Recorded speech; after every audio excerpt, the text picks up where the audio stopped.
দেহটা সবার আগে চোখে পড়ল খানসামার। সে এক অভাবনীয় দৃশ্য। 10 বছর ধরে সে কাজ করছে এখানে, ব্যাংকের মালিকের পেয়ারের খানসামা হয়ে, কিন্তু এহেন দৃশ্য সে আর কখনো দেখেনি। দেহটা পড়ে রয়েছে খাবার ঘরের মেঝেয়, মালিকের নিজের দেহ। ধরাশায়ী মালিক, চেয়ারটা উল্টানো, খাবার টেবিলে পিরিচের উপরে একটা অমলেট আধ খাওয়া পড়ে, ফলমূলরাও অবহেলায় পড়ে আছে, আর মালিক পড়ে আছেন অমলেটের থেকে 5 হাত দূরে। তার চোখ ঠিকরে বেরিয়ে আসছে, জিভ আধ হাত বার করা। অমলেটের জন্যই লালায়িত কিনা ঠিক করে বলা কঠিন। ইদানিং গড় হজমে যাচ্ছিল মালিকের, মেজাজটাও হয়ে উঠেছিল তিরিক্ষে। অমলেটদের তিনি বিশেষ প্রীতির চোখে দেখতেন না, কাউকেই না। তাহলেও তিনি অমলেটের থেকে 5 হাত পিছিয়ে থাকবেন এতটা ধারণা করা যায় না। খানসামা এগিয়ে মালিককে তুলে ধরতে গেল, আর ধরতে না ধরতে টের পেল যে এখানকার অন্ন জল তার উঠেছে মালিকের অধপতনের সাথেই। তাকে অন্যত্র খানসামাগিরির চাকরি খুঁজতে হবে এখন। কর্তার দেহ রক্ষার জন্য সে তেমন দুঃখবোধ করল না। ইদানিং তিনি এমন খিটখিটে হয়ে উঠেছিলেন, দিন রাতি তার মেজাজ চড়ে থাকত। কি ঘরের আর কি আপিসের, সবার সঙ্গেই এমন রূঢ় ব্যবহার তিনি করতেন যে তার তিরোধানে কারোই বিচলিত হবার কথা নয়। খানসামা গৃহস্বামিনীকে গিয়ে নিবেদন করল। গিন্নি শুনে মর্মাহত হলেন। কি সর্বনাশ! তিনি বললেন, হ্যাঁ, টিকিটগুলো নষ্ট হলো দেখছি, আজ তো আর তাহলে সিনেমা যাওয়া যায় না। খানসামা ঘাড় নাড়ল। না, আজকের দিনটায় সিনেমা দেখা লোকচক্ষে খারাপ দেখায়। কি করতে হবে এখন? শুধলেন মালিকের স্ত্রী। আমি যদ্দূর জানি মা। জবাব দিল খানসামা, মানে গোয়েন্দা কাহিনীর বই পড়ে আমার জানা, এরকম অবস্থায় থানায় খবর দিতে হয় নাকি? পুলিশ ডাকায় নিয়ম। হ্যাঁ, তাই বটে। বেসরকারি কোনো গোয়েন্দার সন্ধান না জানা থাকলে তাই করতে হয় বটে, নইলে শখের গোয়েন্দারা এসে খুনের কিনারা করে দেয় পুলিশের এসে পড়বার আগেই, তাই নয় কি? তুমি কি বলো? ডিটেকটিভ বইয়ে সেরকমও পড়েছি বটে। খানসামা সায় দেয়। তাহলে মিস্টার কলকেকাশিকে ফোন করে খবর দাও। বিখ্যাত ডিটেকটিভ হুকাকাশির ভাইরা ভাই কলকেকাশি, তার চেয়ে বড় গোয়েন্দার কে আছে এখন? তাছাড়া কর্তার সঙ্গে ওর বন্ধুত্বও ছিল খুব। শ্রীযুক্ত কলকেকাশি মাঘের শীতে নিজেকে রাগে জড়িয়ে বসেছিলেন আরামে। এমন সময় এলো ফোন। রাগান্বিত হয়েই তিনি টেলিফোনে সাড়া দিলেন, কিন্তু খবর পেয়ে আর রাগত হয়ে থাকা গেল না। ছুটতে হলো তাকে তক্ষুনি। অকুস্থলে পৌঁছতেই খানসামা তাকে নিয়ে গেল খানার ঘরে, হাজির করল মালিকের কাছে। কর্ত্রীও গেলেন সাথে সাথে। মালিক শুয়েছিলেন তেমনই, একটুও নড়েননি। ঝুঁকে পড়ে মৃতদেহটা পরীক্ষা করলেন কলকেকাশি, কিন্তু পরীক্ষা করার কিছু ছিল না। মৃতদেহরা যেমন হয়ে থাকে অবিকল সেই রকম, একেবারে নট নড়নচড়ন, নট কিচ্ছু। খতম, বললেন কলকেকাশি। সাবার করে দিয়েছে। খানসামা বলল, আগে হ্যাঁ, কিন্তু করলো কে?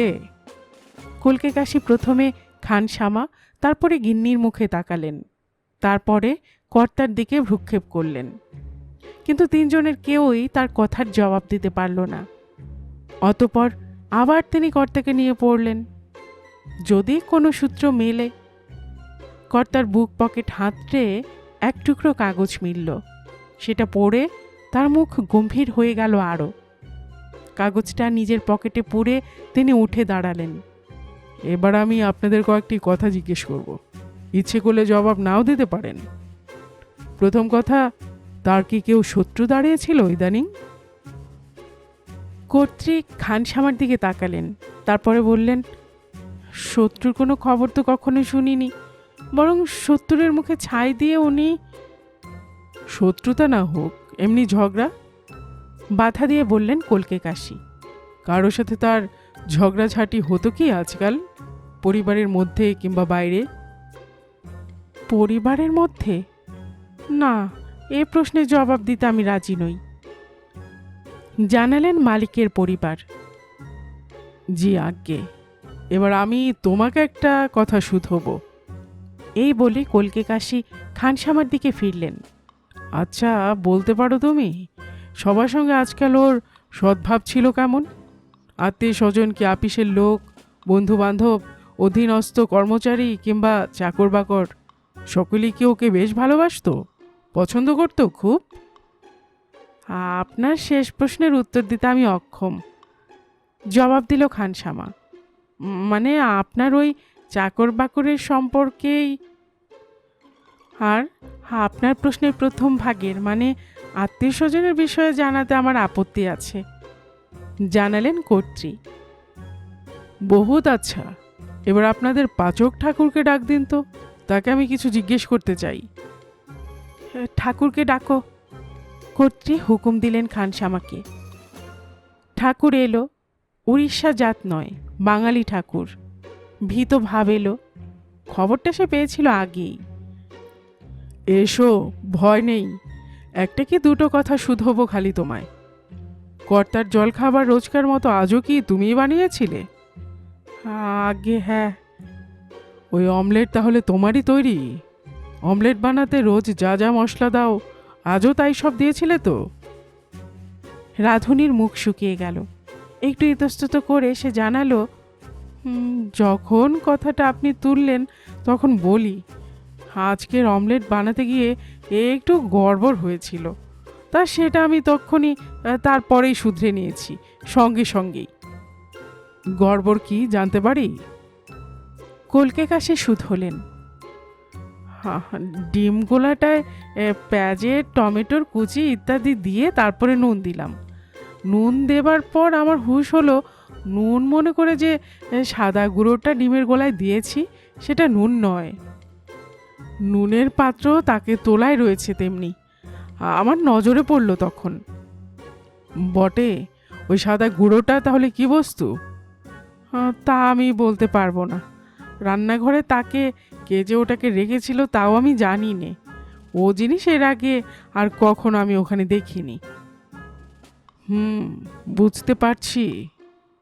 হুঙ্কার দিয়ে কলকে কাশি বেশ একটু গুম হয়ে গেলেন। ঠাকুর ঘাবড়ে গিয়ে বলল, আমার কোনো কসুর নেই মশাই, অল্পদিন হলো এখানকার কাজে লেগেছি। আর ওই যে সাদা গুঁড়োটা টের পাওয়া মাত্রই সেটুকু আমি চামচে করে ডিম গোলার ভেতর থেকে তুলে বাদ দিয়েছিলাম। সেই সাদা গুঁড়োর একটা নমুনা আনো তো দেখি। ঠাকুর চলে গেল এবং খানিক পরে একটা চামচে সাদা রঙের একটু গুঁড়ো হাতে করে ফিরে এলো। এই সেই সাদা গুঁড়ো, দেখি। কলকে কাশি জিনিসটা শুকলেন, তারপরে লালা রসে আঙুল ভিজিয়ে নিয়ে সেটা গুঁড়োর মধ্যে বুড়োলেন। তারপরে আঙুলটা গালে দিলেন, নিজের গালে। জিভ দিয়ে পরখ করার পর অর্থপূর্ণ চাহনিতে তিনি তাকালেন গৃহকর্ত্রীর দিকে। হ্যাঁ, পুলিশ ডাকতে হয় এবার, বললেন কলকে কাশি। ফোনটা কোন ঘরে? আপনি আপনি নিশ্চয় আমাকে, বলতে গিয়ে ঠাকুরের গলা বেঁধে যায়। আমাকে সন্দেহ করছেন না? এ ব্যাপারে নিজে বেঁধে যাবার ভয়ে সে কাঁপতে থাকে। সেও এক গলা বাঁধা ব্যাপার, ফাঁসি কাঠে।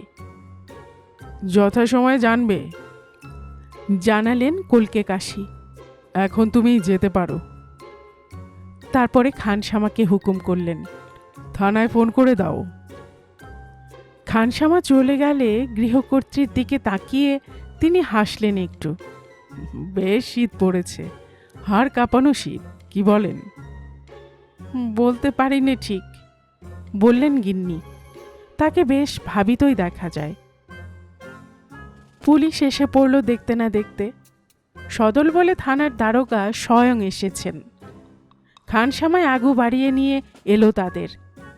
ঘরে ঢুকে সব আগে লাশটা নজরে পড়ল দারোগার। সেটা তখনও সেখানে ছিল, সেই রকম শুয়ে, একটু এপাশ ওপাশ করেনি। তারপরে তিনি কলকে কাশিকে দেখতে পেলেন। এই যে আপনি দেখছি এর মধ্যে এসে গেছেন। আসতেই হয়। কলকে কাশি হাসলেন। দারোগাবাবু ঝুঁকে পড়ে মৃতদেহটিকে পরীক্ষা করলেন। তারপরে উঠে দাঁড়িয়ে বললেন, খুন বলাই বাহুল্য। আপনার মতে আমি সায় দিতে পারলাম না, কলকে কাশি দুঃখের সহিত জানালেন। যদিও দিতে পারলে খুব সুখী হতাম। পারবেন না সেটা জানা কথা। বেসরকারি গোয়েন্দারা কদাচই সরকারি পুলিশের সঙ্গে একমত হয়। আগে হ্যাঁ, সব ডিটেকটিভ বইয়ে সেই কথা লেখে। খানশ্যামাও না বলে পারে না। আপনি যে বললেন খুন নয়, তার কোনো সূত্র আপনি পেয়েছেন? দারোগা শুধলেন। পেয়েছি বই কি, ওই দেখুন ওই সূত্র। কলকে কাশি দেখালেন। লাশটা যেখানে পড়েছিল ঠিক তার ওপরেই সিলিং ফ্যানের সঙ্গে জড়ানো একটা মিশকালো মোটা সুতো। সুতোটা ফ্যানের ডান্ডার সাথে শক্ত করে বাঁধা। কলকে কাশি চেয়ারের ওপর খাড়া হয়ে চাকু দিয়ে ঝোজল্যবান সুতোর খানিকটা কেটে আনলেন। দেখুন, এটা সাধারণ সুতো নয়, টোন সুতোর মতোই দেখতে, কিন্তু তাও না। রাসায়নিক প্রক্রিয়ায় বানানো এক বিশেষ ধরনের সুতো, অত্যন্ত মজবুত। খুব ভারী জিনিসও অক্লেশে বহন করবার ক্ষমতায় আছে। থাকলই বা তাতে কি, এটাকে আত্মহত্যা বলে যদি বা মানা যায়, তার সঙ্গে সুতোর কি সম্বন্ধ আমি বুঝতে পারছি না। দারোগা মাথা নাড়লেন। আমার মনে হয় টেবিলের ওই খাবারের সঙ্গেই এই ব্যাপারে যোগাযোগ আছে। ওই ভুক্তাবশেষের রাসায়নিক পরীক্ষা না হওয়া পর্যন্ত সঠিক কিছু বলা যায় না। ঠাকুর যে ওকে বিষ দেয়নি তা কি আপনি ঠিক জানেন? জিজ্ঞেস করলেন গিন্নি। লোকটা নতুন, অল্প দিন হলো বহাল হয়েছে, আর তার আজকের আচরণটাও যেন কেমন কেমন, বেশ সন্দেহজনক। একটু ভয় খাওয়া এই কথাই বলছেন? বললেন কলকে কাশি। তা এরকম একটা কাণ্ড ঘটলে আশেপাশে সকলে একটু ভয় খায়, সে কিছু না। আচ্ছা, আপনার কি মনে হয় কর্তা নিজেই ওই সাদা গুঁড়োর পাত্রটা রান্নাঘরে তাকে রাখেননি, যাতে কিনা ঠাকুর ভুল করে নুনের সঙ্গে গুলিয়ে? খানশ্যামও নিজের গোয়েন্দাগিরির বিদ্যা জাহির করতে চায়। তাকে খুন করে বসে? অথবা আপাত দৃষ্টিতে এটা খুন মনে হলেও খুনের ছলনায় আসলে আত্মহত্যাই। ঠাকুরের হাত দিয়ে কর্তা নিজেকে সারতে চেয়েছেন, কিন্তু না, তা নয়। তাহলে ওই সাদা গুঁড়োটা? জানতে চাইলেন গিন্নি। সোডি বাইকার্ব, মনে হয় হজমের ওর গোলমাল ছিল, মাঝে মাঝে ওটা খেতেন, কিন্তু ও খেলে মানুষ মরে না। তাহলে মৃত্যুর কারণ? দারোগার প্রশ্ন হয় এবার। আত্মহত্যার আর কি সূত্র আপনি পেয়েছেন শুনি? ওই যে সিলিং ফ্যানে লটকানো, ওই একটি সূত্র, কিন্তু ওই সুতোই সব নয়, তার সঙ্গে এই চিরকুটটা পড়ুন। কলকে কাশি তার পকেট থেকে কাগজের টুকরোটা বের করলেন। বের করে একটু মুচকি হাসলেন তিনি। এবার এই সুতোর সঙ্গে এই চিঠি মিলিয়ে পড়ুন, দুয়ে দিয়ে যোগ করুন, এই প্রাণবিয়োগের রহস্য পরিষ্কার হবে। দারোগাবাবু চিরকুটখানা পড়লেন। ব্যাংকের বিস্তর টাকা আমি তছরূপ করেছি, এছাড়া আমার আর কোনো পথ ছিল না। আত্মহত্যায় মনে হচ্ছে। দারোগাবাবু অবশেষে মানলেন। কিন্তু তারও তো একটা প্রমাণ চাই মশাই, তারও সূত্র দরকার। ওই যে ওই সূত্র পাখার নিচে ঝুলছে। সূত্রটি খুব সূক্ষ্ম, কিন্তু দেখতে সরু হলে কি হবে, কাছের দড়ির মতোই লাকসই। বেশ একজন ভারিক্কি মানুষেরও এর উপরে নির্ভর করে দুর্গা বলে ঝুলে পড়বার বাধা নেই। কিন্তু এ তো ছিন্ন সূত্র, দারোগাবাবু বাধা দিয়ে বলতে চান। হ্যাঁ, কিন্তু সূত্রের সবটা নয়, ভিন্ন সূত্রও আছে। ওর বাকি আধখানা ভদ্রলোকের গলায় পাবেন, জামার তলায়, কোটের কলার তুলে দেখুন। গল্প কুটুম চ্যানেলে এতক্ষণ আপনারা শুনছিলেন শিবরাম চক্রবর্তী লেখা একটি গল্প, সূত্র। আর এতক্ষণ গল্প পড়ে শোনাচ্ছিলাম আমি রোমানা নুপুর।